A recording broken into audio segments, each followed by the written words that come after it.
একটা important message দেওয়ার জন্য এই ভিডিওটা বানানো। নিচে যে বাচ্চা দুজনের ফটো রয়েছে, এরা হচ্ছে কাশ্মীর কুন্ডু আর আরবি কুন্ডু। এরা দুই বোন, একটা রেয়ার ডিজিজ SMA-2 আর SMA-1 আক্রান্ত। আর কাশ্মীর বয়স মাত্র 2 বছর 8 মাস আর আরবির বয়স মাত্র 2 মাস। তো এদের চিকিৎসার জন্য টোটাল 18 কোটি টাকা লাগবে, মানে এক একজনের জন্য 9 কোটি করে, যেটা কিনা একটা হিউজ অ্যামাউন্ট। আর কাশ্মীর ডেডলাইন হচ্ছে অক্টোবর অব্দি, মানে এই অক্টোবর মাসের মধ্যেই ওর চিকিৎসা করাতে হবে।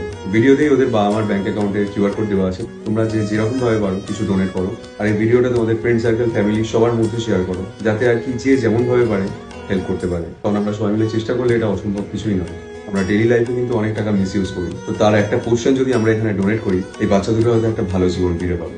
তো সময় এসেছে মানবিকতা দেখানো, আর আমার বিশ্বাস যে আমরা সবাই মিলে এটা পারবো। আর আমি আমার তরফ থেকে যতটা সম্ভব করবো। ওদের একটা ইনস্টাগ্রাম আইডিও আছে, সেটা আমি স্টোরিতে মেনশন করে দেবো, তোমরা ওখান থেকে নানা রকম ডিটেলস পেয়ে যাবে। তো প্লিজ যে যেভাবে পারো ডোনেট করো আর ভিডিওটা শেয়ার করো, যাতে আরো সবাই ব্যাপারটা জানতে পারে আর যত তাড়াতাড়ি সম্ভব টাকাটা কালেক্ট করা যায় এই অক্টোবরের মধ্যেই। জয় হিন্দ।